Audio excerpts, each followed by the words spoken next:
Welcome to Influential Entrepreneurs, bringing you interviews with elite business leaders and experts, sharing tips and strategies for elevating your business to the next level. Here's your host, Mike Saunders.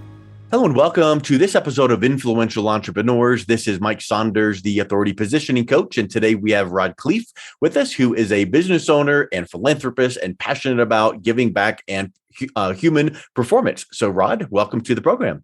Oh, thanks for having me, Mike. Let's have some fun today. Yeah, give us a little bit of background on yourself, because I know one of your points we want to talk about is how to lose $50 million and come back. So first, you have to have $50 million to lose, and I'm sure there's a wonderful story behind that. Wonderful may not be the right adjective, but so I immigrated this country when I was 6 years old with my brother Albert, my mother's Vantje. I was born in the Netherlands, wooden shoes, windmills, and we ended up in Denver, Colorado. And we really struggled growing up. And I want to just give a little background. I think it'll help with give some context. So, we struggled. And I remember eating expired food because that's what we bought. I remember drinking powdered milk with our cereal in the morning, because that's all we could afford. Clothes from the Goodwill and the Salvation Army, literally all the way through junior high school till I lied about my age at Burger King when I was 14 and got a job so I could buy clothes. And so we struggled. Now, I'm sure you've got listeners that had it harder than we did, or maybe have it harder now, but I knew I wanted more. And luckily, my mom had an incredible work ethic. So she babysat kids so we'd have enough money to eat. And we always had a house full of kids. And she was a bit of an entrepreneur. So with her babysitting money, she would invest in the stock market, but she also invested in real estate. She bought the house across the street from us when I was about 14 for about $30,000. When I was 17, she told me she'd made $20,000 in her sleep. And I'm like, what? Screw college. I'm getting into real estate, Mom. So I got my real estate broker's license right when I turned 18, which you could do back then with education. Now they got smart. You need some experience before you can be a broker. But I was a broker right when I turned 18. And, my first year in real estate, I maybe made about $8,000. My second year, maybe 10,000. But my third year, I made well over $100,000. And so one of the things that I enjoy talking about, if you'd like to drill down on this, is the mindset what it took to 10x my income from year 2 to year 3. And what it was mindset. It was mindset and psychology. And since then, I've learned that, in my opinion, 80 to 90% of a person's success in anything is just that, their mindset and psychology. So fast forward to today, I've owned a couple thousand houses that I've rented long term. I have thousands of apartment units. In 2006, my net worth went up $17 million while I slept in 1 year. And if you want to do the math on that, it's about $8,300 an hour, which of course I did. And I thought I was a freaking real estate god, and I could barely fit my head through the door sometimes. And when that happens, God or the universe will give you a nice little smack. Well, that was 2008. I lost that 17 million and a lot more. I lost $50 million, lost everything in 2008 and 9. Yep. And so one of the things I enjoy talking about in these interviews and at my live events is the mindset it took to have that 50 million to lose, but then more importantly, as importantly, the mindset it took to recover from that. Because there are people that killed themselves in the 08 and 9 crash for losing proportionally less in the Great Depression. So Yeah, I resonate with that. I spent 10 years in the mortgage banking industry with JP Morgan Chase. And when that economic crash of 07, 8, 9, 10, 11, it kind of dribbled on I experienced it because it was not just this little gradual, whatever. It was like a light switch. It was literally, and people that, my kids are 17 to 23 and they don't remember it, but light switch is exactly right. It was just gone. Right. And I was in a unique industry, a part of the industry where I worked with people that had challenged credit. So I didn't have referral sources from real estate agents. And so when I started trying to pivot there, all of a sudden it was like, we don't have any business. So the whole world was in quite the upheaval. So I can relate to that. I personally pivoted, went in, got my master's degree in marketing and started my marketing firm.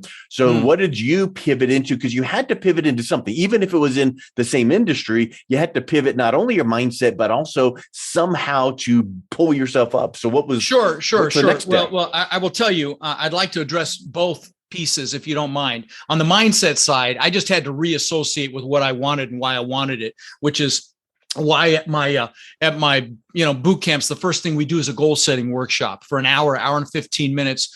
because it's so critical to know what it is you want and why you want it and reassociate with that. I could have let my story be, that I lost 50 million bucks and whatever you focus on grows larger. And if I'm focused on lack, that's what's going to grow. And so, I reassociated with what I wanted. And what I did right out of the ashes of that crash was I built a litigation support company that, turned into about a $10 million company, 60 employees.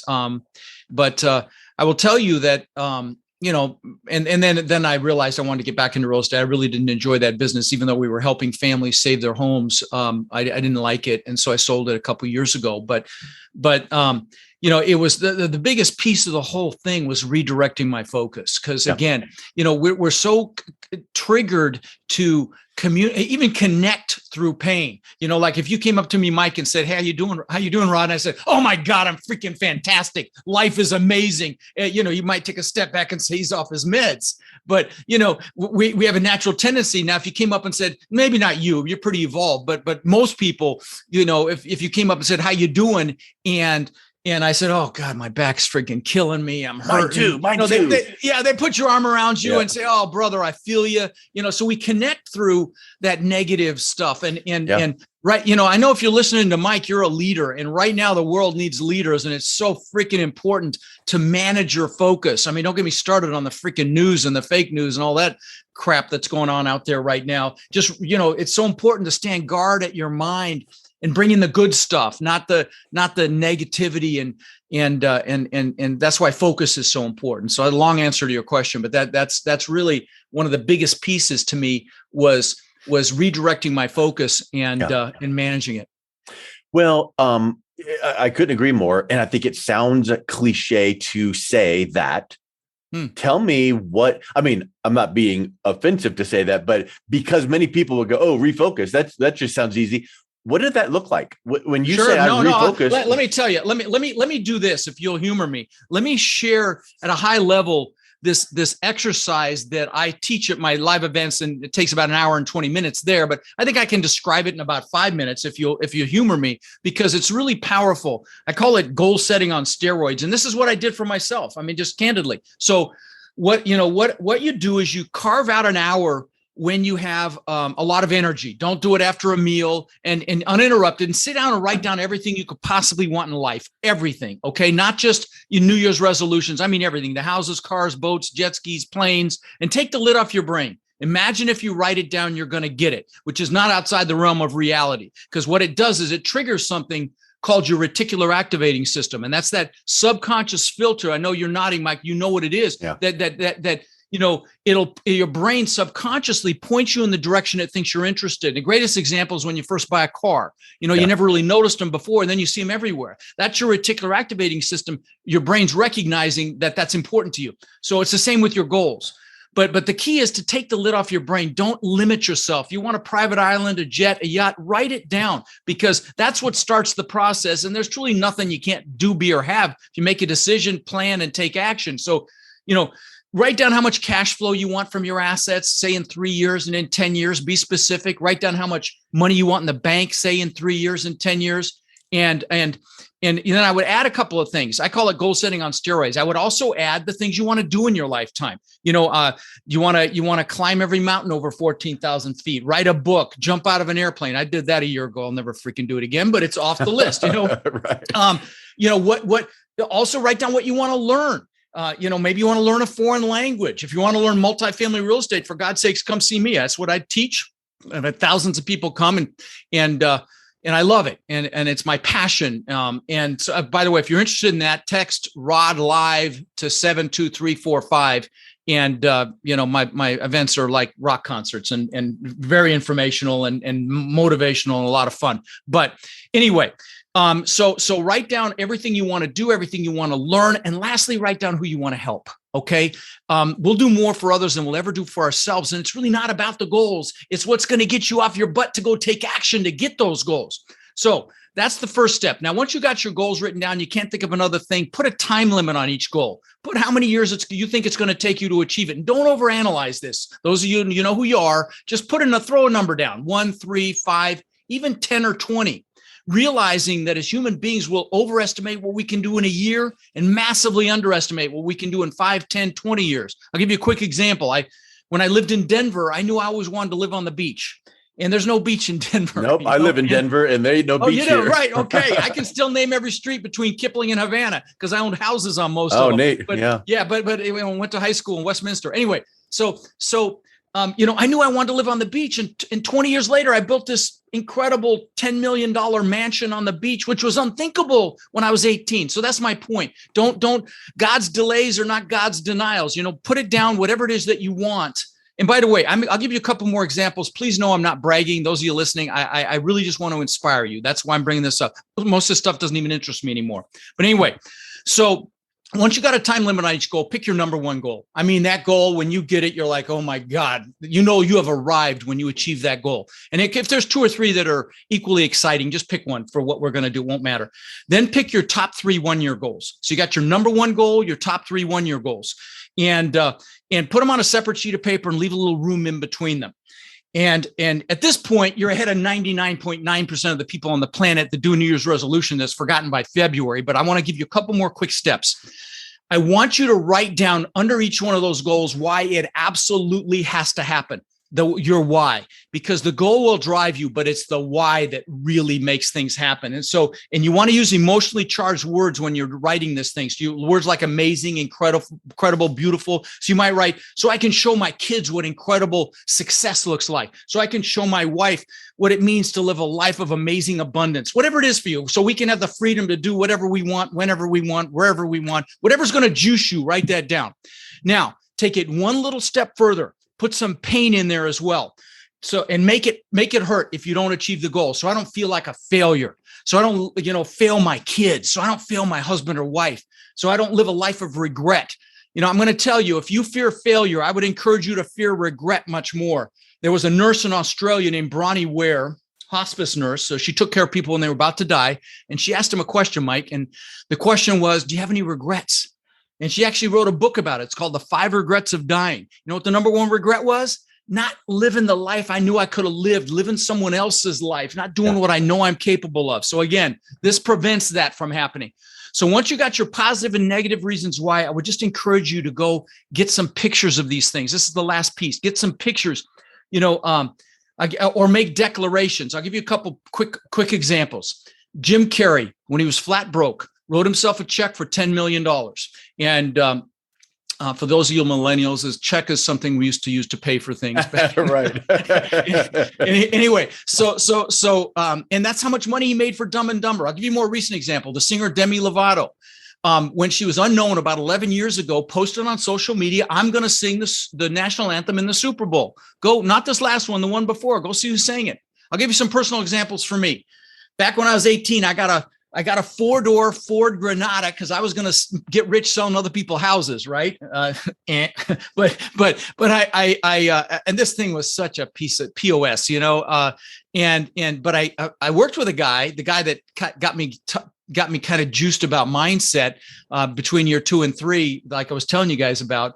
And he had 2 Corvettes and he let me drive one. And I'm like, oh my God, this is amazing. So I got a picture of a Corvette out of a magazine. This is before the internet. I put it on the visor of that bone ugly Granada. Within a year or 2, I had a beautiful red Corvette. A couple more examples.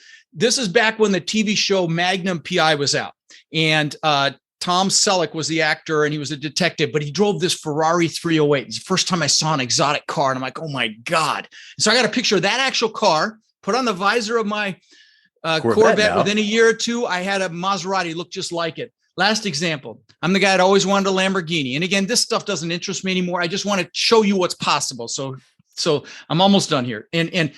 And so I had pictures in my bedroom growing up of Lamborghinis. What's interesting, my son collected models of exotic cars. He had about 30, and he had a model of the exact same color and style that I ended up getting, which I ultimately wrecked. But anyway, so get pictures, put them around you, because that's what makes this stuff happen. I've got vision boards here, and I know some of you analytical ones are going, oh, come on, let's get on with the technical stuff, real estate, business, entrepreneurship. I'm telling you, this is 80% of it.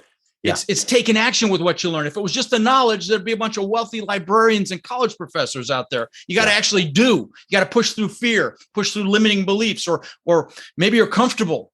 Comfort zone's a warm place, and we both know nothing grows there. Yep. Right. Yep. So, the grass is always greener where you water it. And I think right. what you just described is a great way to water your brain, your mindset. And I bet it's just spectacular. And, you know, I've done a series of interviews a lot with financial advisors. And every once in a while, I'll talk to one that'll go, you know what, before we start talking or working with someone, we talk about goals and mindset. And one of the things that I hear often is when we talk about retirement, you know, no longer is it like playing golf all day long and fishing all day long. Many times it's just refocusing and doing what you've always been doing, but on your own timetable. But the point is, what they do is they say, because you're not going to just punch out and sit on, you know, the beaches of the world, because you want to be active. What are the goals? Why is that important? And then now we got to get you there. So it becomes almost like being a life coach, even though, oh yeah, we need to get your financial portfolio in place. Or to your point, oh yeah, we need to get your real estate portfolio in place. So it really is that holistic, you know, three-legged stool. If you didn't have one of the legs, topple over. I will tell you, it's the biggest leg. And you know, I have students. I have almost 1,000 across the country. And I'm really proud of something. And I've been teaching about 3.5 years, and they now own 46,000 doors. And most of my coaches spend more time on what I'm describing, what you're describing here is the life coaching and the motivation and the psychology than they do the technical pieces, because you know, it's like anything that you take that first step, the next step is revealed. And it's like that in any business. You just have to take action. But it's that psychology that gets you take that first step. And it's the scariest one. It's the hardest. We call it the law of the first deal in our business. And I see it with my students all the time. It takes them 8 months, a year to get that first deal. They're stressed. And then after that, next thing I know, they have 4 or 5, you know, it's like, and then it takes 8 weeks to get the next one. Exactly. Yeah. That's the point. They realize, is that all there is? And, and so, but that's in long answer to your question. That's how I pivoted, was reassociating with what I wanted, got pictures, put them in front of me. They're on the walls here around my office. There's my vision boards on the floor right there behind my green screen. You can see next to my recliner. I'll sit and I'll visualize the things that I want. And I know we've lost a few of you thinking this is too foofy, and I'm here to tell you, big mistake, because this stuff freaking works. That's it. But here's where I will tell you that what you just said is, it makes sense. I mean, you think about, you know, in scripture, it talks about without vision, the people perish. I mean, and what's in your heart comes out. So it's foundational. But remember that book, and I know you've read it. I know you probably saw the movie called The Secret. The Secret. I gave away thousands of copies of that. Many times people feel like, let me sit in front of my vision board and woo and poof, it's going to come up. No, the piece that you're putting in is you got to do that as the foundation. And I'll bet you also recommend you better eat well, exercise, so that your body is matching your mindset. But here's the other thing. I don't have sleeves right here, but if I did, I would say you better roll up your sleeves and get to work. Better freaking believe it. You know, it's who was it? Washington, that was known for saying, you know, one of the presidents that said, if I had 6 hours to chop down a tree, I'd spend the first 5 sharpening the axe. That was Lincoln. So it's the mindset, the goal setting, the visualization, all the things that need to be sharpening the axe. And then give me the axe. Okay, fine. So what is the vehicle? If it's real estate, if whatever, pick the vehicle. You can do that. You're right. And here's something else that I think is super important. You said you must have a why. One of in fact, it might have been my first book. I've got 5 or 6 books that I've written. The first one, I did a twist on the why of goals, and I named the book Believing Your Why, because you can have a why and it's so big out there that you're like, you've got to believe it. Great point. Because if you made $25,000 last year, and now you're vision boarding 2.5 million. It sounds great, but you ain't going to believe it. And that becomes a limiting factor. Very good point. Very good point. I'm really glad you said that. You know, when we're talking about goals, let me add one thing that I forgot, because you said without a vision, the people perish. And that just triggered this for me. So remember, I talked about that big house I built on the beach, and I've worked for this thing for 20 freaking years. 2 months after I moved in, my family's inside sleeping. I'm in the pool floating, looking up at this testament to my ego, which is really what it was. I built it to prove the world I was good enough. And, this pool was, just to describe this house was magnificent. There's a giant waterfall from the second floor balcony into the pool. Pool was in magazines, giant spiral staircase up through the middle of the house, wine cellar, elevator. I'll land the plane with this. On the second floor, there was an aquarium that cost me almost $200,000 that wrapped around the staircase. That gives you an idea of the house. Well, 2 months after I moved in, I'm floating, looking up at this thing, and I got depressed. 2 months. I mean, I'm just talking a little bummed. I mean, I was really bummed. I'm like, what the hell? I've just achieved success like times 10,000, and I'm here feeling bad. And you triggered this for me because I didn't know. There were three things going on. One was, I didn't know what I was going to do next. I didn't have any other goals lined out. Like you said, without a vision, the people perish. I didn't have a vision for the future. So that was number one. Number two is it's never about the goals. It's about who you become on your way to the goals. Happiness comes from progress and growth. And I didn't know what I was going to do next and to grow. So that was number two. But the big thing was I was totally focused on me. Show the world I matter. Show the world I'm good enough. Me, Rod. So luckily I went and bought some books, and one of them was Tony Robbins' book. And I went and saw him live, and I saw that he fed families for the holidays. And I'm like, what a concept. Do something for someone else. I'm embarrassed I had to be 40 to get that memo. But and so I get back and I decide to feed 5 families with my brother. Third family changed my life. It was this woman with 5 kids, and she was in this shack, and she saw the food and the toys we got for the kids. This was for Thanksgiving. I flew back to Denver for this, and started crying when she came out. And then the kids came out. The older one started crying. This was right in Northwest Denver, up there by Federal and 30th. Anyway, right where that is. But she was crying, and kids were crying. I started crying, and I was hooked. And I'm blessed to say we've now fed over 100,000 kids here in Sarasota and Bradenton through my foundation. Have done tens of thousands of backpacks filled with school supplies. We just did 1,300 last Saturday, actually. Basic supplies for school. It's just astounding to me. We live in the greatest country on earth, and kids don't have school supplies. And then, tens of thousands of teddy bears to local police departments for officers to keep in their vehicles. And I'm not bragging here, but I want to share a message in all this. The message is, we've been taught to achieve, to be happy. But when you give back in some fashion, I don't care, pick a cause, kids, the elderly, the environment, animals, whatever it is, and do something to give back right now. Don't say, I'll do it when I have money. Do it right now. And you'll be fulfilled. You won't just be happy. Tony Robbins calls it the science of achievement versus the art of fulfillment, because it really is an art. You have to decide what's going to juice you, but don't achieve to be happy, happily achieve. And that's what you do when you give back in some fashion. So, if you're interested, if you don't mind, I'll do a little plug. I paid for everything up until 2008. In 2008, I fed 1,500 families, but now I do take donations. I cover all the operational expenses and then some. If you're interested in donating, every dime goes to food or backpacks. Text Tiny Hands to 72345. And if you're interested in my courses, text Rod Live to 72345. And like I said, I really don't sell anything at my events. I just teach, and people want to do business with me, so they end up doing coaching very often. But again, back to giving back. We have two hands, one to pull ourselves up and one to pull someone up underneath us, and that really is contribution is a basic human need. Rod, I think you're a force of nature, forced to be reckoned with. I didn't know what I was getting into when we started recording here, but what a neat thing. I think one of the big takeaways is it doesn't matter the vehicle, the tool for success, real estate, money, your own business, whatever that tool is. It's your mindset. It's giving back. It's doing it for the right reason. It's having that why that does here. Let's throw in one other little cliche thing. You need to have something that pulls you towards something, not pushes you. We don't like to be pushed.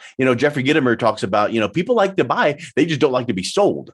Well, we don't want to be pushed. We'll push against that, but we want to be drawn towards. So what is that why? Have that cause, have that fire in your belly, that mindset that's right. And it doesn't happen overnight. Guess what? Right. Rod might have a little weekend course, or you might buy something and you can't check the boxes, go poof, here it is. Because you know what? At whatever age you are right now, you didn't get into this mental position in 2.5 weeks, 2.5 months, 2.5 years. So it might take you a minute to get out of it, but it's that steady progression.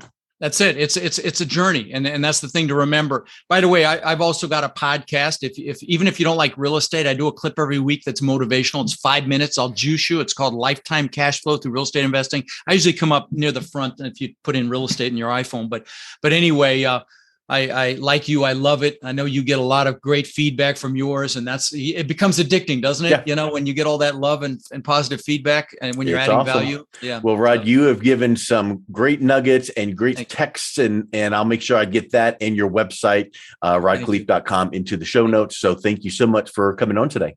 It's been my pleasure, my friend. Thank you.